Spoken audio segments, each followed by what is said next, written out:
Han començat les obres de remodelació de la Rambla del Raval, que inclou també les places de Vázquez Montalbán i de Salvador Seguí.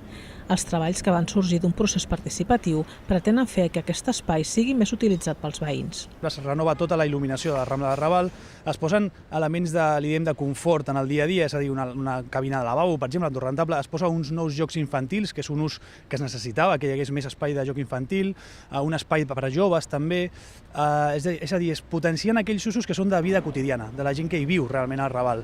Els treballs s'han organitzat en 5 fases. La primera és la que afecta el tram central i mentre durin els treballs en aquesta part els vianants no hi podran passar. Els treballs a la part central comportaran nous jocs infantils i espais per a joves. També serviran per guanyar més espai amb la reubicació de la vegetació que hi ha als parterres, però sense tocar cap arbre. Però sí que treballem, per exemple, sobre la vegetació baixa. Ara mateix hi ha unes configuracions, unes línies, uns parterres llargs que tenen aquests margallons, que el que fan, a part de donar molt de sensació de verd, doncs també impedeixen la visual. La gent no veu a través d'ells, per exemple, i a vegades poden generar com racons insegurs.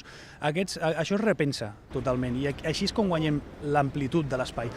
Un altre canvi fa referència al mobiliari urbà, sobretot als bancs. Per exemple, amb uns bancs de grup, bancs grupals que li diem que són en cercle, un cercle obert, de manera que la gent pugui estar asseguda xerrant tranquil·lament a l'ombra d'aquests grans arbres, però no en una condició de cadira individual aïllada d'una costat a l'altra, sinó de bancs de grup. Està previst que cada fase d'obres duri un mes aproximadament i que l'actuació estigui acabada a la tardor.